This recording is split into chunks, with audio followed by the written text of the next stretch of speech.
प्रश्न संख्या 1, यदि किसी वृत्त की त्रिज्या r हो तो उस वृत्त का क्षेत्रफल निम्नांकित में से कौन सा होगा।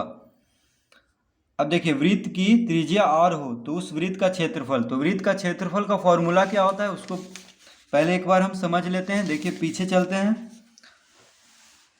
तो देखिए यहाँ पे वृत्त का क्षेत्रफल बराबर क्या होता है, पाई आर स्क्वायर।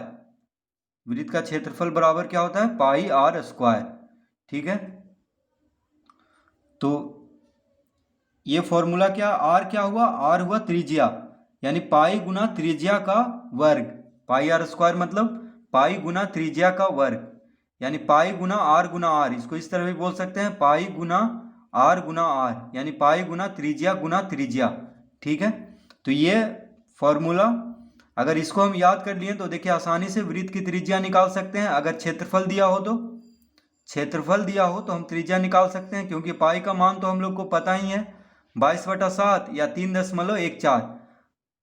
ठीक है, तो ये फॉर्मूला हमें याद कर लेना है, पाई आर स्क्वायर वृत्त का क्षेत्रफल बराबर। तो अब हम क्वेश्चन में चलते हैं। तो कह रहा है यदि किसी वृत्त की त्रिज्या r हो तो उस वृत्त का क्षेत्रफल कौन होगा। देखिए पाई आर स्क्वायर, यानी विकल्प पहला, बस इसमें हमें टिक लगा देना है। अब देखिए दूसरा, यदि किसी वृत्त का क्षेत्रफल a हो तो त्रिज्या r के लिए निम्नांकित में कौन सा संबंध सत्य है। तो देखिए इसको हम कॉपी पे समझाते हैं। तो प्रश्न दूसरा में क्या कह रहा है हमें, यदि किसी वृत्त का क्षेत्रफल, तो देखिए वृत्त का क्षेत्रफल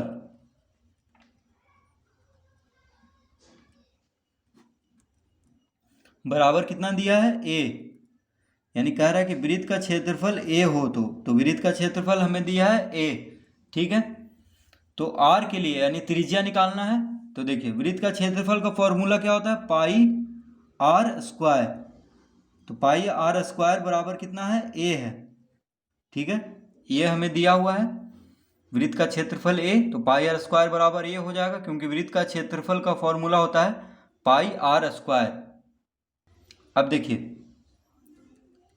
आर स्क्वायर बराबर a बटा पाई, पाई यहाँ पे देखिए आर स्क्वायर के साथ गुना में है, बायां तरफ, बराबर के बायां तरफ गुना में है, तो बराबर के दायां तरफ भेजेंगे तो a बटा पाई हो जाएगा। ठीक है, तो हमसे पूछ रहा है कि r के लिए निम्नांकित में कौन सा संबंध सत्य है, यानी r मतलब त्रिज्या होता है।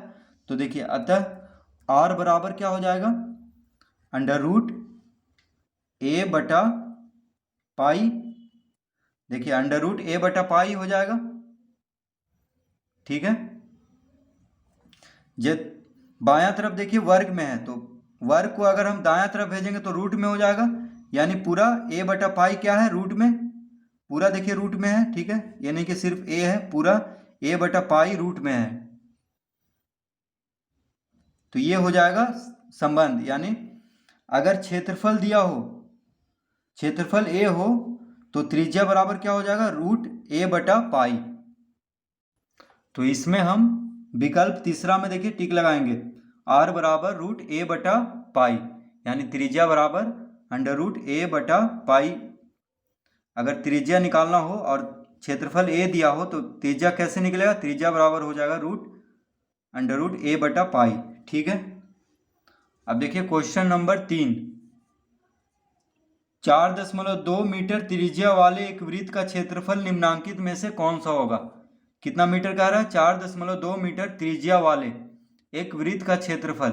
तो क्षेत्रफल हमें निकालना है, त्रिज्या दिया हुआ है। ठीक है, तो हम फॉर्मूला लगाएंगे पाई आर स्क्वायर करके। देखिए इसको हम निकाल लेते हैं कौन सा होगा इसमें से। तो पहले हम उसको हल करेंगे। तो देखिए प्रश्न 3 में क्या दिया है हमें, वृत्त की त्रिज्या, वृत्त की त्रिज्या कितना दिया है, 4.2 मीटर। ठीक है, वृत्त की त्रिज्या दिया है 4.2 मीटर। हमसे कह रहा है कि वृत्त का क्षेत्रफल निकालें। तो देखिए क्षेत्रफल कितना हो जाएगा, यानी वृत्त का क्षेत्रफल बराबर क्या होता है, फॉर्मूला पाई आर स्क्वायर। ठीक है, तो आर क्या हुआ, त्रिज्या, त्रिज्या को आर से लिखते हैं। तो देखिए पाई का मान होता है 22/7 गुना आर स्क्वायर यानी 4.2 का वर्ग। ठीक है, मीटर में है तो यानी वर्ग मीटर में आएगा इसका, क्योंकि मीटर गुना मीटर, देखिए 4.2 मीटर में है तो मीटर का वर्ग भी मीटर स्क्वायर हो जाएगा यानी वर्ग मीटर। ठीक है, तो अब इसको गुना करेंगे तो 22/7 गुना 4.2 गुना 4.2 वर्ग मीटर।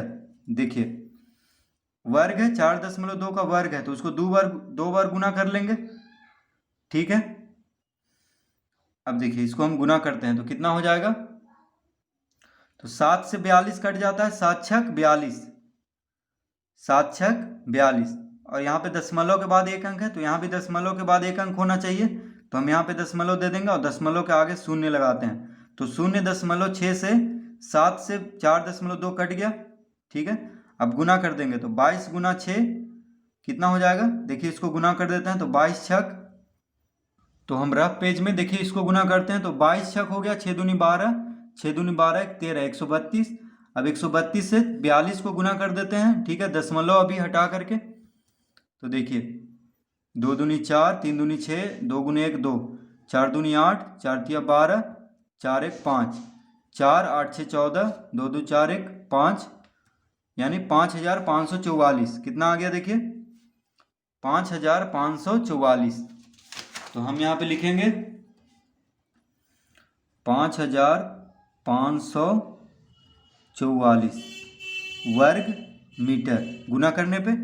अब देखिए दशमलव कहाँ पे बैठाएंगे, दशमलव के बाद एक अंक है, यहाँ भी दशमलव के बाद एक अंक है। ठीक है, दशमलव के बाद एक अंक, दशमलव के बाद एक अंक यहाँ भी है, तो एक एक अंक मिलके 2 अंक हो गया, तो 2 अंक यहाँ भी होना चाहिए दशमलव के बाद, तो हम यहाँ पे बैठा देंगे, क्योंकि देखिए दशमलव के बाद है एक अंक और दशमलव के बाद यहाँ भी एक अंक है, तो एक अंक मिलके 2 अंक हो गया, तो दशमलव के बाद 2 अंक होना चाहिए इसका गुणनफल में, यानी इन तीनों का गुणनफल में, तो दशमलव के बाद 2 अंक होना चाहिए, तो हम दशमलव को यहाँ पे बैठा देंगे, तो 55.44 वर्ग मीटर इसका क्षेत्रफल हो जाएगा। क्षेत्रफल हमेशा वर्ग मीटर में ही होगा या वर्ग सेंटीमीटर में, या जो कुछ भी रहे वर्ग में ही होगा।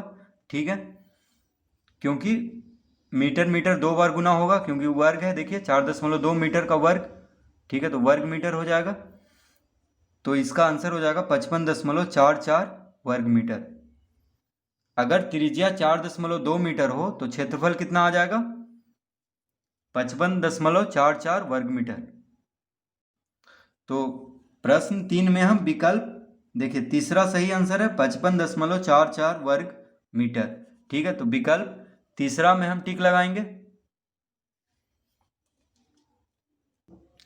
तो इस तरह से देखिए पहला, दूसरा और तीसरा क्वेश्चन हल कर लेंगे हम।